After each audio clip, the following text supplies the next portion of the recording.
IGEAC, Institut Gnostique d'études anthropologiques et culturelles, vous présente « Le mariage parfait », un livre écrit en 1961 par Samael Aoun Weor, le père du gnosticisme contemporain. La version PDF du livre Le mariage parfait est en téléchargement gratuit sur le site internet www.igeac.org. Le lien d'accès est dans la description. Chapitre 12. Les deux rituels. Il y a certains rites ténébreux qui se sont perpétués depuis les époques les plus reculées de l'histoire. Les sorcières de Thessalie célébraient certains rituels dans les cimetières ou les cryptes funéraires afin d'évoquer les ombres des défunts. Elles accouraient à la tombe de leurs chers disparus, le jour de leur anniversaire, et avec des hurlements horribles, elles se griffaient les seins jusqu'à ce que jaillisse le sang, lequel servait de véhicule aux ombres des morts pour se matérialiser dans le monde physique. Homère, le grand initié, raconte dans l'Odyssée le déroulement d'un rituel célébré par un sorcier dans l'île d'Aïa où régnait la cruelle magicienne Circé. L'officiant égorgea une bête dans une fosse, remplissant celle-ci de sang, puis il invoqua le devin de Thèbes. Homère rapporte que le devin accourut à l'appel et qu'il put se matérialiser complètement grâce au sang. Le devin de Thèbes conversa personnellement avec Ulysse et lui prédit nombre de choses. Le sage auteur de Zarathustra dit, « Écris avec du sang et tu apprendras que le sang est esprit. » Goethe s'exclamait, par la bouche de son Méphistophélès, le sang est un fluide très particulier. La dernière scène. La dernière scène est une cérémonie magique d'un immense pouvoir. Quelque chose de très similaire à la cérémonie archaïque de la fraternité du sang. La tradition de cette fraternité dit que si deux ou plusieurs personnes mêlent leur sang dans une coupe et ensuite boivent ce sang, ils deviennent frères par le sang, éternellement. Les véhicules astraux de ces personnes s'unissent alors intimement pour toute l'éternité. Le peuple hébreu attribue au sang des caractéristiques très spéciales. La dernière scène fut une cérémonie de sang. Les apôtres ont déposé chacun dans leur coupe des gouttes de leur propre sang, puis ils ont vidé ces coupes dans le calice du Christ Jésus. Dans ce calice, l'adorable avait aussi versé de son sang réel. Ainsi, dans le Saint Graal, le Christ Jésus a mêlé son sang avec le sang de ses disciples. La tradition raconte que Jésus donna aussi à manger à ses disciples d'infimes particules de sa propre chair. Et prenant le pain et rendant grâce, il le rompit et le leur donna en disant, « Ceci est mon corps qui est donné pour vous, faites ceci en mémoire de moi. » Il fit de même pour la coupe, après le repas, en disant, « Cette coupe est la nouvelle alliance dans mon sang qui est versé pour vous. » C'est ainsi que le pacte fut signé. Tout pacte est signé avec du sang. L'astral de Jésus le Christ devint associé, uni à celui de ses disciples et de toute l'humanité par le pacte de sang. L'adorable est le sauveur du monde. Cette cérémonie de sang est aussi ancienne que l'infini. Tous les grands avatars l'ont accomplie depuis les temps antiques. Le grand seigneur de l'Atlantide a, lui aussi, accompli la dernière scène avec ses disciples. Cette cérémonie de sang ne fut pas improvisée par le divin maître. C'est une cérémonie archaïque d'une très haute antiquité, c'est la traditionnelle cérémonie de sang des grands avatars. Toute onction gnostique, quel que soit le culte ou la croyance, la secte ou la religion, est intimement associée, unie, par le pacte de sang, à la dernière scène de l'adorable. La Sainte Église gnostique chrétienne primitive, à laquelle nous avons le bonheur d'appartenir, conserve en secret les rituels originels que célébraient les apôtres. Ce sont les rituels des premiers chrétiens qui se réunissaient dans les catacombes de Rome à l'époque du César Néron. Ce sont les rituels des Esséniens, humble caste de grands initiés parmi lesquels on comptait le Christ Jésus. Ce sont les rituels primitifs des anciens chrétiens. Ces rituels ont un grand pouvoir. Toute notre science secrète du grand arcane est contenue en eux. Lorsque nous ritualisons, nous vocalisons certains mantras qui ont le pouvoir de sublimer l'énergie sexuelle jusqu'au cœur. Dans le temple cœur vit le Christ interne. Lorsque les énergies sexuelles sont sublimées jusqu'au cœur, elles ont alors l'immense privilège de se mêler avec les forces du Christ interne, pour que nous puissions entrer dans les mondes supérieurs. Nos rituels se répètent dans tous les 7 grands plans cosmiques. La cérémonie rituelle établit un canal secret à partir de la région physique, en passant par les 7 grands plans, jusqu'au monde du logo solaire. Les atomes christiques du logo solaire descendent par ce canal et s'accumulent dans le pain et dans le vin, au moment de la consécration. C'est ainsi que, réellement, le pain et le vin, par l'œuvre de la transsubstantiation, se convertissent en la chair et le sang du Christ. Lorsque nous mangeons le pain et buvons le vin, les atomes christiques se répandent dans tout notre organisme et passent à nos corps internes afin d'éveiller nos pouvoirs de nature solaire. Les apôtres ont bu le sang du Christ et ont mangé la chair du Christ. Les forces sexuelles et le rituel.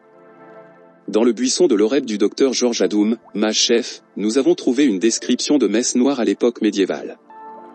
Le docteur Adoum a lui-même emprunté cette description à l'œuvre de Huysmans.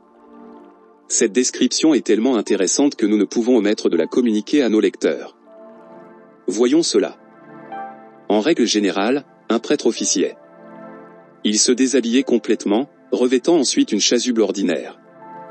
Sur l'autel se trouvait étendue une femme nue, habituellement la demanderesse. 2 femmes nues faisaient les enfants de chœur, on employait parfois des adolescentes, lesquelles devaient être nues, nécessairement. Ceux qui assistaient à l'acte s'habillaient ou se déshabillaient selon le caprice du moment. Le prêtre exécutait tous les exercices du rituel, et les assistants accompagnaient cette représentation de quelques gestes obscènes. L'atmosphère devenait de plus en plus chargée, l'ambiance devenait fluidique au suprême degré. Certes, tout concourait à cela, le silence, l'obscurité et le recueillement. Le fluide était attractif, c'est-à-dire qu'il mettait les assistants en contact avec les élémentaux. Si, durant cette cérémonie, la femme étendue sur l'autel concentrait sa pensée sur un désir, il n'était pas rare qu'il se produisit une transmission absolument réelle, transmission qui communiquait, à celui qui en était l'objet, une véritable obsession. Le but avait été atteint. Le même jour, ou les jours suivants, on observait la réalisation du phénomène, et on l'attribuait à la bonté de Satanas. Toutefois, cette ambiance fluidique avait toujours un inconvénient, celui d'exaspérer les nerfs, de sorte qu'il se produisait, chez quelques membres de l'Assemblée, une crise hystérique qui devenait parfois collective. Il n'était pas rare de voir, à un moment donné, les femmes, devenues folles, s'arracher les vêtements, et les hommes se livrer à des gestes désordonnés. Bientôt même, 2 ou 3 femmes tombaient par terre, prises de violentes convulsions, elles étaient de simples médiums qui entraient en transe. On disait qu'elles étaient possédées, et tout se montrait satisfait. Par ce récit du docteur Adoum, tiré d'un livre de Huysmans, nous pouvons nous rendre compte combien on abusait des rituels et des forces sexuelles pour commettre les pires turpitudes. Il est clair que durant un de ces rituels, l'état de surexcitation nerveuse, d'origine absolument sexuelle et passionnelle, déterminait de façon violente un certain genre de force mentale saturée d'énergie créatrice. Le résultat d'un tel rituel, c'est le phénomène magique. Tout rituel est en relation avec le sang et avec le sémen. Le rituel est une épée à 2 tranchants, les purs et les vertueux, il les défend et leur donne vie, les ténébreux et les impurs, il les frappe et les détruit. Le rituel est plus puissant que le sabre et que la dynamite. Dans le rituel, on manipule les forces nucléaires. L'énergie atomique est un don de Dieu. Elle peut aussi bien guérir que tuer. Tout temple à l'intérieur duquel on célèbre la sainte onction gnostique est, en fait et pour cette raison, un plan d'énergie atomique. Dans l'Atlantide, les magiciens noirs avaient aussi recours à des rituels semblables où ils se servaient à outrance des forces sexuelles. Le résultat de ces pratiques abusives fut l'enfoncement dans les eaux de ce continent qui avait atteint un très haut degré de civilisation. Les forces sexuelles se trouvent être en relation intime avec les 4 éléments de la nature. Tout rituel noir, toute messe noire a ses correspondances fatales dans la nature. Nous nous expliquons maintenant, quelles furent les causes de la submersion de l'Atlantide. La force sexuelle est comme l'électricité, elle est répandue partout. C'est une force qui réside dans les électrons. Cette force flue dans le noyau de chaque atome et au centre de toute nébuleuse. Sans cette force, les mondes de l'espace infini n'existeraient pas. Elle est l'énergie créatrice du 3e logo.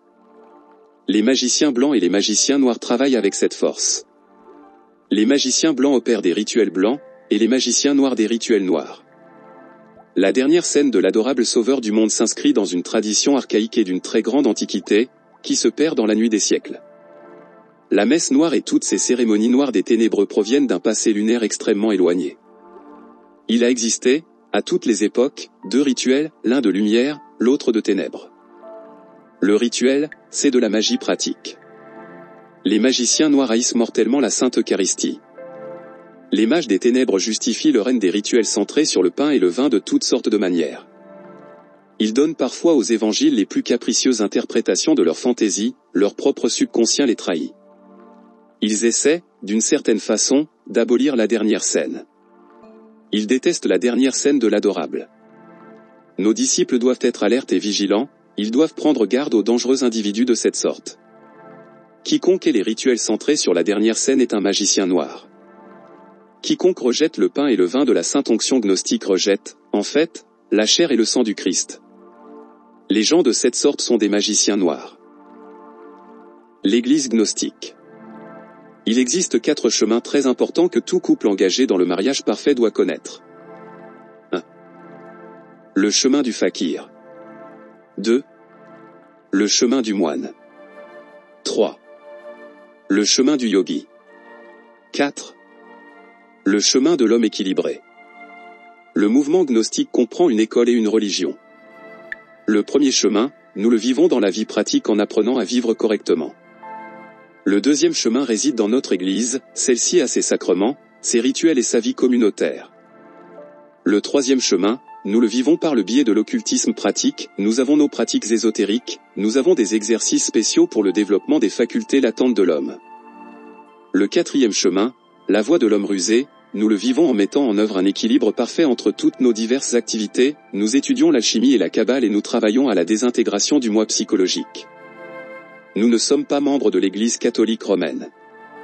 Cette Église ne suit qu'un seul chemin, celui du moine. Nous parcourons, quant à nous, les 4 chemins. Le chemin du moine, nous l'avons dans notre religion gnostique, avec son patriarche, ses archevêques, évêques et prêtres. Ainsi donc, nous n'appartenons pas à l'Église de Rome. Nous ne sommes, non plus, contre aucune religion, école ou secte. Beaucoup de prêtres de l'Église de Rome ont rejoint nos rangs. Des gens de toutes les organisations se sont affiliés à notre mouvement gnostique. Notre Église gnostique est des plus complètes. Sur le chemin du fakir, nous apprenons à vivre correctement. Sur le chemin du moine, nous développons le sentiment. Sur le chemin du yogi, nous pratiquons les exercices ésotériques qui mettent en activité les pouvoirs latents cachés de l'homme. Sur le chemin de l'homme équilibré, nous travaillons avec l'alchimie et la kabbale et nous luttons pour désintégrer l'ego. Notre Église gnostique est l'Église transcendante. Cette Église se trouve dans les mondes supérieurs. Nous avons aussi de nombreux temples dans le monde physique. En outre, nous avons ouvert des milliers de lumisio gnostiques où l'on célèbre les saints rituels et où l'on étudie la doctrine secrète de l'adorable Sauveur du monde. Nous ne devons pas oublier que notre mouvement gnostique constitue une école et une religion en même temps. Il est déjà démontré de façon définitive que Jésus, le Christ, était gnostique. Le Sauveur du monde était membre actif de la caste des Esséniens qui étaient des mystiques qui ne se coupaient jamais les cheveux ni la barbe. L'Église gnostique est l'authentique Église chrétienne primitive dont le premier pontife a été l'initié gnostique nommé Pierre. Paul de Tarse appartenait à cette Église, il était un nazaréen. Les Naasséniens furent une autre secte gnostique. La première Église chrétienne a été le véritable tronc ésotérique d'où se sont détachées de nombreuses sectes néo-chrétiennes telles l'Église catholique romaine, le protestantisme, l'adventisme, l'Église arménienne, chrétienne orthodoxe, etc. Nous avons pris la franche résolution de faire connaître publiquement la racine du christianisme, le gnosticisme. L'Église gnostique est l'Église chrétienne primitive. À cette Église gnostique a appartenu le patriarche Basilide, célèbre alchimiste qui a laissé un livre fait de plomb comportant cette page, lequel, selon le maître Crommeller, serait conservé dans le musée de Kircher, au Vatican. Ce livre ne peut être compris par les archéologues, car c'est un livre de sciences occultes. Basilide était un disciple de saint Matthieu. Le catholicisme romain actuel n'est pas le véritable catholicisme. Le légitime et authentique catholicisme, c'est le catholicisme gnostique chrétien primitif. La secte romaine actuelle n'est qu'une déviation du catholicisme gnostique originel. C'est là la raison fondamentale pour laquelle nous nous distançons catégoriquement de la secte de Rome.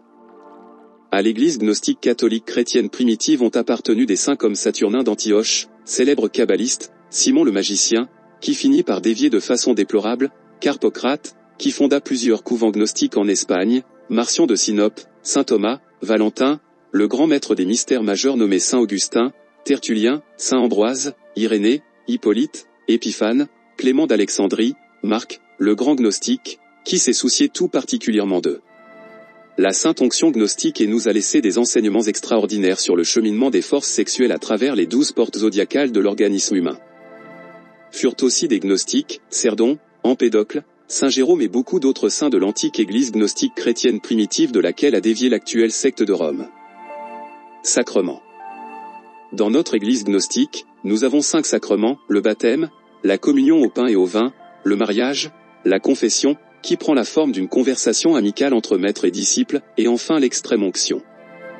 Le mariage gnostique s'avère très intéressant, dans l'église gnostique. Pour la célébration de ce sacrement, la femme revêt le vêtement de prêtresse gnostique, puis on la confie, en tant qu'épouse, à l'homme qui doit devenir son mari. Ce sont les saints maîtres qui président à cet office et c'est devant eux qu'elle est reçue comme épouse, avec la promesse de ne pas forniquer, engagement formel que prend aussi l'époux. Le Christ. L'église gnostique adore le Sauveur du monde, qui a pour nom Jésus. L'église gnostique sait que Jésus a incarné le Christ et c'est pour cette raison qu'elle l'adore. Christ n'est pas un individu humain ni divin. Christ est un titre que l'on donne à tout maître réalisé intégralement. Christ est l'armée de la voix. Christ est le Verbe. Le Verbe est très au-delà du corps, de l'âme et de l'esprit. Quiconque parvient à incarner le Verbe reçoit par le fait même le titre de Christ. Christ est le Verbe lui-même. Il faut qu'en chacun de nous le Verbe se fasse chair. Lorsque le Verbe se fait chair en nous, nous parlons alors dans le Verbe de la lumière. Plusieurs maîtres ont, jusqu'à maintenant, incarné le Christ. Dans l'Inde secrète vit, depuis des millions d'années, le Christ yogi de l'Inde, l'immortel Babaji. Le grand maître de sagesse Kutumi a également incarné le Christ. Sanat Kumara, le fondateur du grand collège d'initiés de la Loge Blanche, est un autre Christ vivant. Nombreux sont ceux qui, dans le passé, ont incarné le Christ. Quelques-uns, dans le présent, l'ont incarné. Beaucoup l'incarneront, dans le futur. Jean le Baptiste aussi a incarné le Christ, Jean le Baptiste est un Christ vivant. La différence entre Jésus et les autres maîtres qui ont également incarné le Christ se situe dans la hiérarchie, Jésus est le plus haut initié solaire du cosmos. Résurrection. Le suprême grand maître Jésus vit actuellement avec son même corps physique ressuscité d'entre les morts. Le grand maître vit actuellement dans le Shambhala. C'est un pays secret qui se trouve au Tibet. Auprès du suprême grand maître vivent beaucoup d'autres maîtres ressuscités qui collaborent avec lui à l'accomplissement du grand œuvre du Père. Onction.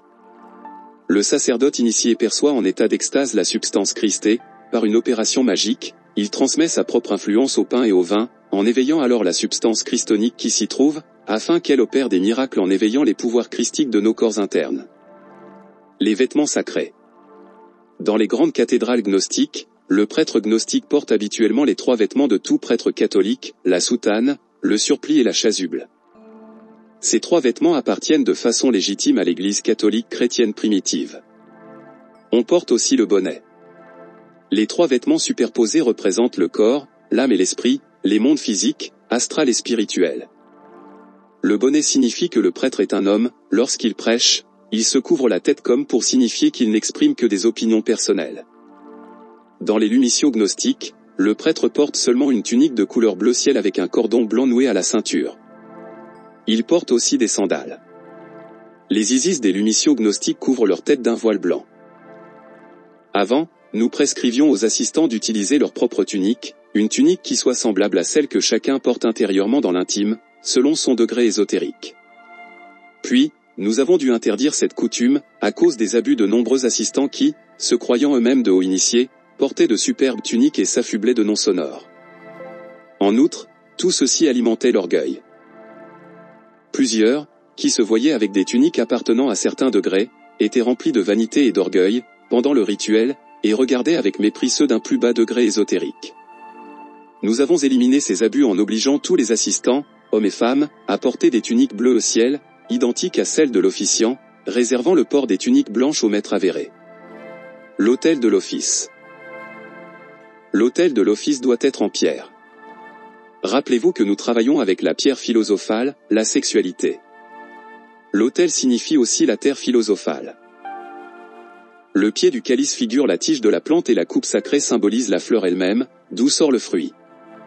Cela veut dire que la substance christonique du soleil pénètre dans l'utérus de la terre, fait germer le grain et fait croître le blé jusqu'à ce qu'apparaisse l'épi et que se forme le fruit, la semence. Une fois que le grain est mûr, le reste meurt. Tout le pouvoir du Christ soleil est renfermé dans le grain. Il se passe la même chose avec le fruit de la vigne, le soleil fait mûrir le raisin, tout le pouvoir du Christ soleil se trouve renfermé dans le raisin. Par l'onction gnostique, Tous les pouvoirs christiques solaires se libèrent du pain et du vin et agissent alors à l'intérieur de notre organisme pour nous christifier. Épiphanie. Épiphanie est un mot qui vient du grec et que les savants ne peuvent expliquer de façon satisfaisante. Nous, les gnostiques, nous disons que l'épiphanie, c'est la manifestation, la révélation ou l'ascension du Christ en nous. Crommeller, rapportant les propos de Dietrich, le grand théologien, dit « Nous ne pouvons parvenir au religar, à l'union avec la divinité qu'au moyen de ces 4 chemins, recevoir Dieu, l'Eucharistie, l'union amoureuse, la magie sexuelle, l'amour filial, se sentir fils de Dieu, la mort et la réincarnation. » Le gnostique vit pleinement ces 4 chemins. Le prétor. Dans les mondes supérieurs, il y a l'église gnostique, la cathédrale de l'âme. Des rituels sont célébrés dans cette cathédrale les vendredis et les dimanches, à l'aube, ou lorsque c'est nécessaire pour le bien de l'humanité. Beaucoup de dévots accourent au prétor en corps astral. Il y a aussi quelques athlètes de la science Djinas qui viennent au prétor avec leur corps physique. Tous ces dévots ont le bonheur d'y recevoir le pain et le vin. Clé pour sortir consciemment en astral. Voici une clé très simple pour sortir en astral, il faut s'assoupir en prononçant mentalement le puissant mantra Pharaon. On récite ce mantra en le séparant en 3 syllabes, Pharaon, en inspirant entre chacune. Lorsque le dévot se trouvera dans l'état de transition qui existe entre la veille et le sommeil, il pénétrera plus profondément à l'intérieur de lui-même au moyen de l'autoréflexion consciente, puis il sortira doucement de son lit, totalement identifié avec son esprit paisible et fluidique. Tout dévot peut se rendre au prétor en corps astral. Les personnes qui n'ont pas encore engendré l'astral Christ souffrent beaucoup de ne pouvoir réussir à sortir en astral qu'au prix de pénibles efforts et de beaucoup de travail. Ceux qui, dans une de leurs réincarnations passées, ont engendré l'astral Christ, peuvent sortir du corps physique avec une grande facilité. Clé pour sortir avec le corps physique en Djinas. Le disciple se concentrera sur le maître Ogwara. Il s'assoupira en récitant cette prière, « Je crois en le Christ, je crois en Ogwara, Babaji, Mataji et les maîtres Djinas. Faites-moi sortir de mon lit avec mon corps physique. Emmenez-moi à l'église gnostique avec mon corps physique en état de Djinas. » Le dévot récitera cette oraison des centaines de fois, il s'assoupira en répétant cette prière. Lorsqu'il se sentira plus endormi qu'éveillé, quand il sentira son corps faible et engourdi, quand il se sentira plein de lassitude et comme ivre à cause du sommeil qui l'envahit, quand il commencera déjà à voir les images du rêve, il se lèvera de son lit, doucement, en gardant le sommeil comme l'avare garde son trésor. Tout le pouvoir est dans le sommeil. À ce moment-là travaillent des forces terribles qui haussent la vibration du corps physique, accélérant le mouvement des atomes, accroissant leur vitesse de façon étonnante. Le corps physique entre alors en état de Djinas, ou de Djinn, il pénètre dans l'hyperespace. Si l'étudiant fait un saut dans le but de flotter dans les airs, il notera alors avec stupéfaction qu'il peut voler. Dans cet état, il devient invisible pour le monde physique, il pourra se rendre au prétor avec son corps physique en Djinas. Lorsque le corps physique est sur le point d'entrer en état de Djinas, on ressent une sensation bizarre, le corps semble s'enfler à partir des chevilles jusqu'à la tête. On se sent extrêmement gonflé. En réalité, le corps n'enfle pas, ce sont plutôt les forces astrales qui, l'imprégnant, lui donnent cette apparente enflure. Aspects généraux du rituel gnostique. Lorsque l'officiant catholique va du côté de l'épître au côté de l'évangile, cela représente, pour les profanes romanistes, l'itinéraire du Christ d'Hérode à Pilate, mais pour les prêtres gnostiques, c'est le passage d'un monde à un autre après la mort.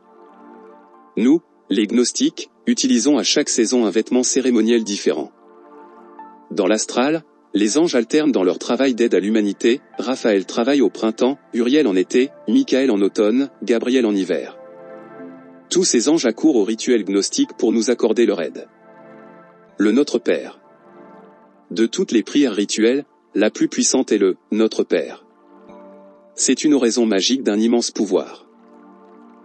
Imagination, inspiration, intuition, voilà les 3 chemins obligatoires de l'initiation, de même que les 3 phases de la Trinité. Le maître Viracocha dit ceci, d'abord, il faut voir intérieurement les choses spirituelles, ensuite, il faut écouter le verbe ou la parole divine, pour préparer notre organisme à l'avènement de l'intuition. On retrouve cette Trinité dans les 3 premières suppliques du Notre Père, à savoir, que ton nom soit sanctifié, c'est-à-dire, le saint nom de Dieu, le Verbe divin, la parole créatrice. Que ton règne vienne, c'est-à-dire, avec la prononciation du Verbe, de la parole, des mantras, vient le plérôme, le royaume de Dieu, le royaume intérieur des saints maîtres. Que ta volonté soit faite, sur la terre, comme au ciel, c'est la condition de l'union avec Dieu qui résout toutes choses. Avec ces 3 demandes, ajoute Cromwell, nous avons demandé tout ce qui est nécessaire, et si un jour, nous l'obtenons, nous serons alors des dieux, et, par conséquent, nous n'aurons plus besoin de demander. L'Église gnostique a conservé toute la doctrine secrète de l'adorable Sauveur du monde.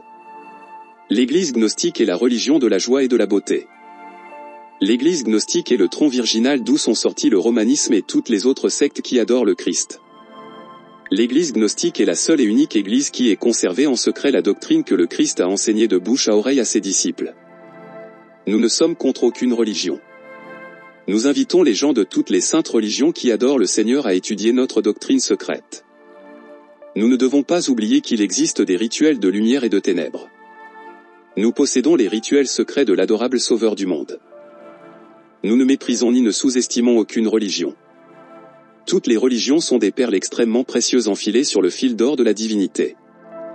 Nous affirmons uniquement que la gnose est la flamme d'où sortent et sont sorties toutes les religions de l'univers, c'est tout.